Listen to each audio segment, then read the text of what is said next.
चर्चा में बहुत संक्षेप में ले जाऊंगा, क्योंकि 2 बजे का समय विश्राम का है। उससे पूर्व हम महाराज जी से निवेदन करेंगे कि वो गागर में सागर भर करके हम सब लोगों को आशीर्वाद प्रदान करें। उसके बाद में फिर कथा का क्रम आगे बढ़ेगा। पूज्य महाराज श्री।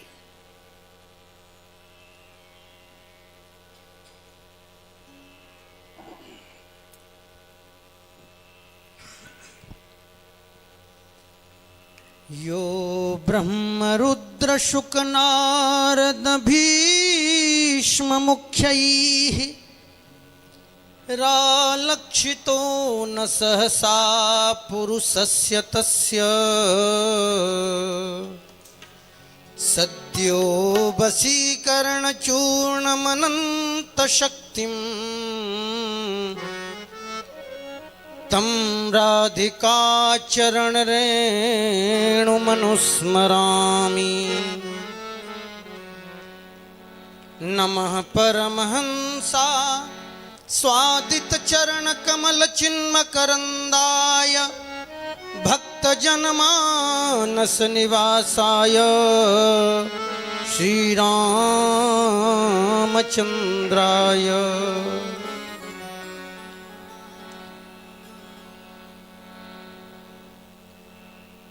राधे मेरी स्वामिनी और मैं राधे को दास, जन्म जन्म मोहि दीजियो श्री वृंदावन वास। असंख्येय गुणगण निलय परम आराध्य चिन्मूर्ति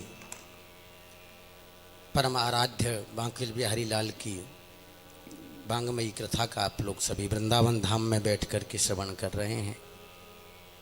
और ऐसे रससिद्ध प्रवक्ता मेरे अग्रज परम पूज्य श्री राजेश कृष्ण जी महाराज, आज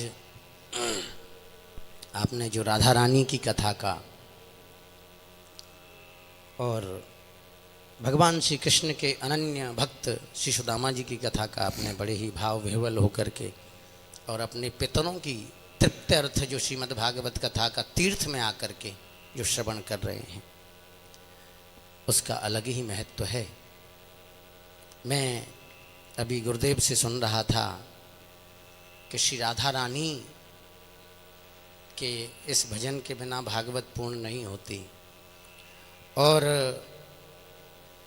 राधा रानी के बिना भागवत में कुछ भी नहीं है।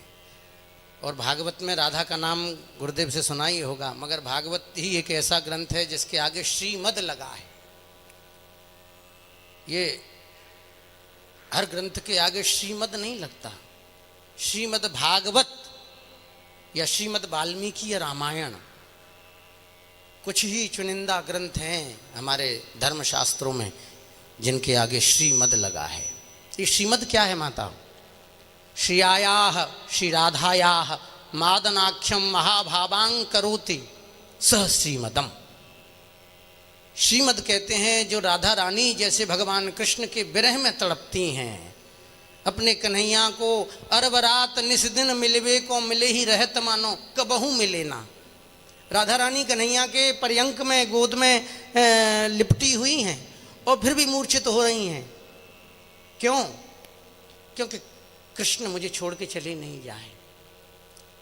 ओ अभी तो संयोग का जो आनंद नहीं उठा पा रही हैं, उससे ज़्यादा उन्हें जाने का विरह सबसे ज़्यादा आती है। मुझको तेरी याद, एक तेरे आने से पहले एक तेरे जाने के बाद। वाह। तो उन्हें जो आनंद उनके अंक में लिपटे रहने का आनंद नहीं है राधा रानी को, उनके जाने का जो वियोग है। वो कहते हैं तब मुख चंद चकोरी मेरे नैना, अरब रात निस दिन मिलवे को मिले ही रहत मानो कबहू मिले ना। ऐसे मिले ही हैं पर मानो कबहू मिले ही नहीं है। ऐसा लगता है कि पहली बार। और जब राधा रानी कृष्ण से वियोग जब हो जाता है तो कृष्ण के विरह में राधा रानी की क्या दशा होती है महाराज। अद्वैत मिट जाता है। जो हम लोगों का द्वैत है ना, ईश्वर अंश जीव अविनाशी चेतन अमल सहज सुख राजसी, जो द्वैत है, जो ईश्वर और जीव का जो भेद है वो मिट जाता है। जैसे मंडूक श्रुति कहती है, मांडूक्य उपनिषद में भगवान वेद कहते हैं कि द्वा सुपर्णा सयुजा सखाया समान वृक्ष ऊपर सस्व जाते तयोरन्य पिपल स्वादवत्य अन्यन अस्नन अभिचाकशीति। एक डाली पर दो पक्षी बैठे हैं, द्वा सुपर्णा सयुजा, समान आयु के हैं, और सखाया, और दोनों सखा हैं। तो कौन है वो? ईश्वर और जीव। हमारे बांके बिहारी और हम एक साथ में ही हैं, और भगवान कहते हैं कि तुम मेरी तड़पो, बस मैं तो तुम्हें स्वीकार करने के लिए तैयार बैठा हूँ, बस एक बार वृंदावन तो आओ। मेरी राम नाम रूप लीला धाम का नाम को कथा करा करके, तीर्थ में कथा कराने का आप लोग जानते ही हैं कितना फल होता है। ग्रहे एक गुणम प्रोक्तम तीर्थे शतगुणम स्मृतम, नद्याम सहस्त्र गुणम प्रोक्तम अनंतम शिव सन्निधौ। ऐसे आयोजन तो प्रत्येक तीर्थ में महाराज, घर में जितना आप जप तप करेंगे तो जितना करेंगे उतना ही मिलेगा, और तीर्थ में जाके करेंगे तो 100 गुना, और नदी के किनारे करेंगे तो 1000 गुना। ये यमुना नदी का तट है। और अनंतम शिव सन्निधौ। भगवान, हम तो ये कहेंगे कि आप लोग प्रत्येक तीर्थों में जा करके और ऐसे आयोजन कराएं, सदगुरुदेव के द्वारा कथाएं सुने, जिससे आपका जीवन धन हो, जीवन धन्य हो जाए। नाम रूप लीला और धाम जो भगवान की, इन सब का सेवन करता है तो महाराज उनकी सदगति हो जाती है। तो अरबरात निस दिन मिलवे को मिले ही रहे, तो मानो कबहू मिले ना। भगवान श्री कृष्ण के विरह में राधा रानी इतनी विह्वल हो जाती हैं कि जब वृंदावन आ जाते हैं, राधा रानी जब बरसाने में होती हैं तो अन्न जल ग्रहण नहीं करती, निरंतर अश्रुपात होता रहता है। कीर्तिदा मैया कहती है, बेटी जल तो पी ले। बोले ना माँ, मुझे न तो जल अच्छा लगता है न भोजन अच्छा। पिताजी माताजी दोनों बस बैठे रहते हैं कि बेटी के आंसू कब बंद होंगे। मगर राधा रानी जिधर देखती हैं उधर ही कृष्ण दिखता है, इतने विह्वल, क्योंकि वियोग में जो आनंद होता है। तो राधा रानी विरह में तड़पती हैं कृष्ण की में, तो वो जहाँ देखती हैं, वो मकान को, एक दीवार को देखती हैं उसमें कृष्ण है, रास्ते में देखती हैं उसमें कृष्ण है, वृक्षों में देखती हैं उसमें कृष्ण है, आगे पीछे रास्ते में जिसको देखो वो कृष्ण ही कृष्ण। ओ बस मेरे तो गिरधर गोपाल दूसरो न कोई, और जाके सर मोर मुकुट मेरो पति सोई। ये भाव जब राधा रानी जहाँ देखती हैं तो अद्वैत मिट जाता है, द्वैत खत्म हो जाता है, जो भेद है ईश्वर और जीव का।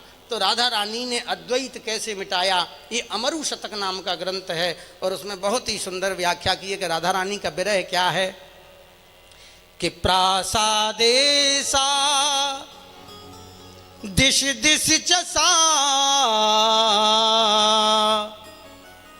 पृष्ठतः सा पुरः सा पर्यंके सा पथ पथ चसा तद वियोगा तुरस्य हम हो चेतः प्रकृतिम परा तद वियोगा तुरस्य सा सा सा सा जगति सकले कोयमद्वैतवाद। प्रासादेसा, मकानों को देखती हैं, दीवालों को देखती हैं, महलों को देखती हैं तो महाराज कृष्ण दिखते हैं। दिश दिश चसा, पूरब में देखें कृष्ण, पश्चिम में देखें कृष्ण, उत्तर में कृष्ण और दक्षिण में कृष्ण। प्रत्येक दिशा में कृष्ण का दर्शन होता है।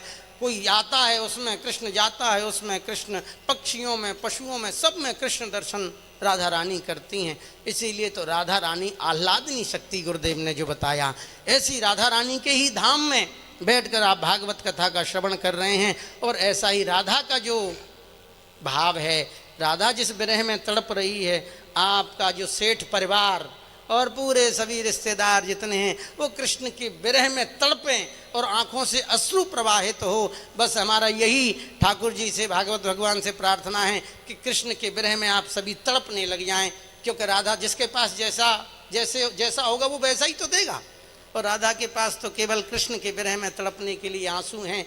तो आप सभी वृंदावन से जाएं तो आपको राधा रानी की इस प्रकार याद आए जैसे राधा कृष्ण के लिए तड़पती है। बस इन्हीं दो शब्दों के साथ में मैं अपनी बोलो बांके बिहारी लाल की, वृंदावन बिहारी लाल की।